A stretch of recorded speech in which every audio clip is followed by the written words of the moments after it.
Hello friends, welcome back to media talks. நான் உங்கள் Mounika. First சீனில் நான் நோட் பண்ணவே இல்லைங்க. ஃபஸ்ட்டு நான் எடுக்கும்போது டக்குன்னு ஏதோ பேசணும்னு பேசிட்டேன். இதை நீங்கள் நோட் பண்ணிங்களா பண்ணலைங்க சொல்லுங்கள். ஐ ஆம் சாரி கைஸ் அப்படின்னு சொல்லிட்டு தான் இந்த போஸ்ட்டை வந்து பிரவீன் பண்டாரி சார் ஷேர் பண்ணியிருக்காங்க. அப்போது இந்த போஸ்ட் போட்டால் விகா ஃபேன்ஸ் எம்என் ஃபேன்ஸ் வருத்தப்படுவாங்கன்னு தெரிஞ்சு தான் வந்து ஷேர் பண்ணியிருக்காரு. இந்த இடத்துல ஒரு விஷயம் எல்லாருக்கும் சொல்லணும்னு நினைக்கிறேன். ஸோ நல்ல வேலை அவர் போஸ்ட் பண்ணார். இல்லைனா நம்ம வந்து அவ்வளோ ஹாப்பியாக ஏதோ நடக்கும்னு இந்த சீன் நம்ம எதிர்பார்த்துருக்கவே மாட்டோம் இல்லையா? ட்ரீம் சீக்வன்ஸோ இல்லை ஃப்ளாஷ்பேக் சீக்வன்ஸோ எதுவாக இருந்தாலும் இந்த மாதிரி ஒரு சீனை நம்மளால் நினச்சி கூட பார்க்க முடியாத ஒரு சீன். அதை முன்னாடியே நம்மளுக்கு ரிலீஸ் பண்ணதுனால இந்த சீனை பார்க்கும்போது நமக்கு இப்போ ரொம்ப கஷ்டமாக இருக்கும். எபிசோடில் பார்க்கும்போது நமக்கு அது நார்மல் ஆகிடும், ஒரு கோ வித் ஃப்ளோவில் போயிடும். ஸோ அதுக்கு இந்த நம்ம பிரவீன் பண்டாரி சாருக்கு ஒரு மிகப்பெரிய தேங்க்ஸ் சொல்லும். நமக்காக தான் இப்படி ஒரு அப்டேட்டை முன்னாடியே ஷேர் பண்ணியிருக்காரு. உண்மையிலே தேங்க்ஸ் தாங்க சொல்லணும். ஏன்னா ஐ எம் சாரி கைஸ் அப்படின்னு சொல்லிட்டு எந்த ஒரு டேரக்டருமே ஒரு போஸ்ட்டை போடும்போது இந்த மாதிரி வந்து போஸ்ட் சொல்ல மாட்டாங்க, சாரி சொல்ல மாட்டாங்க ஃபேன்ஸ்க்கு.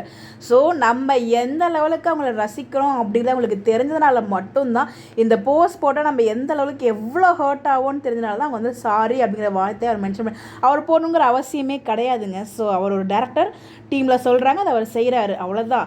பட் நமக்காக இறங்கி அவர் போஸ்ட் போட்டார், அவ்வளோ வேலை முடிச்சார். பட் சாரிங்கிற வார்த்தை அங்கே யூஸ் பண்ணுங்கிற அவசியமே கிடையாது அவரை பொறுத்த வரைக்கும். அவர் ஒரு கேஷுவலாக போட்டு போயிருக்கலாம். பட் இருந்தாலும் நம்மளோட மனநிலைமையும் புரிஞ்சுட்டு இதை போட்டு நம்ம ஹர்ட் ஆகுங்கிறதையும் தெரிஞ்சு ஒரு சாரிங்கிற வார்த்தைக்கு சொல்லியிருக்காரு பாருங்க. அப்போ அங்கே நிகழங்க மனுஷன் அதுதாங்க பிரவீன் பண்டாரி சார் அப்படிங்கிறது. ஸோ அவரோட பாண்டிங்கே அவ்வளோ அழகாக இருக்கும். அது அங்கே இருக்க ஆர்டிஸ்ட் கூட இருக்கட்டும், ஃபேன்ஸ் கூட இருக்கட்டும், அதுதான் பிரவீன் பண்டாரி சார். ஸோ அதனால தான் நம்மளோட சீரியல்ஸ் எல்லாமே நம்ம ரசிக்கிறோம். அவர் வந்து எல்லாத்தையும் அவ்வளோ லைவாக வந்து பார்க்குறாரு. ஸோ வந்து இதில் என்ன சொல்ல வரேன்னா, நம்ம இது வந்து கஷ்டமாக தான் இருக்குது. என்னால் ஃபஸ்ட் வீடியோ நல்லா பேசவே முடியாது, வெளியில் வரவே முடியல பார்த்து கொஞ்சம் ஒரு நிமிஷத்துக்கு. அதுக்கப்புறம் ரியலைஸ் பண்ணும்போது தான் எனக்கே அது ஃபீல் ஆச்சு. ஆமாம், இதை இப்போ ரிலீஸ் பண்ணாங்க, ஓகே. இதுவே வந்து நம்ம எபிசோட் அப்போ பார்த்துருந்தோம்னா கண்டிப்பாக இதான் ட்ராக் ஆல்ரெடி டீம் முடிவு பண்ணிட்டாங்க, சேனல் டிசைட் பண்ணிட்டாங்க. ஸோ அவங்க ஷூட்டும் பண்ணிட்டாங்க. டேரெக்டாக நம்ம எபிசோட் பார்க்கும்போது நமக்கு எவ்வளோ ஹர்ட்டிங்காக இருக்கும், அதை வார்த்தையில் கூட சொல்ல முடியாது. முன்னாடியே பார்த்ததுக்கப்புறம் நம்ம வந்து எக்ஸ்பெக்டேஷன் இல்லாமல் ஓவர் எக்ஸ்பெக்டேஷன் இருக்காது இல்லையா எபிசோட்ஸ் பற்றி, அதுக்காக தான் நான் சொல்ல வரேன். ஸோ கண்டிப்பாக இந்த இதை ஷேர் பண்ண வரைக்கும் ஓகே தான்.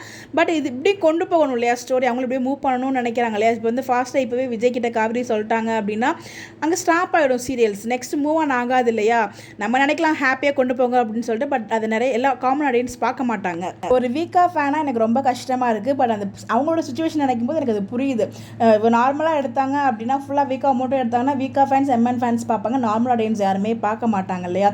ஒரு சீரியல் எல்லாருமே பார்க்கணும் அப்படின்னு தான் எல்லாருமே நினைப்பாங்க டீமை பொறுத்த வரைக்கும். அதுக்காக தான் சீரியலும் கொண்டு போகணும், கதையும் கொண்டு போகணுங்கிறதுக்காக தான் ட்ராக் மூவ் பண்ணுறாங்க. அதை பற்றி டீட்டெயிலாக ஒரு வீடியோ பேசுவோம். அதை நம்ம கமெண்ட்ஸ்லேயுமே ஒருத்தவங்க வந்து ஷேர் பண்ணியிருந்தாங்க ஒரு விஷயம், அதையுமே நான் வந்து டிஸ்கஸ் பண்ணுறேன் ஒரு வீடியோவில். பட் இதை நீங்கள் பார்த்து நீங்கள் யாருமே ஃபீல் பண்ணாதீங்க, ஃப்ரீயாக ஹாப்பியாக எடுத்துக்கோங்க, கோ வித் ஃப்ளோவில் எடுத்துக்கோங்க, எதுவுமே எதிர்பார்க்காதீங்க. அதை எப்படி மூவ் பண்ணதோ அப்படி எடுத்துகிட்டு போயிட்டு என்ஜாய் பண்ணுங்கள். அது ஒவ்வொரு என்ஜாய் பண்ண வேண்டிய சீன்ஸை அந்த சீன்ஸை என்ஜாய் பண்ணிவிட்டு போனால் ஹாப்பியாக இருக்கும்னு நினைக்கிறேன். இதுக்கு மேலே சொல்கிறதுக்கு எதுவும் இல்லைன்னு நினைக்கிறேன்.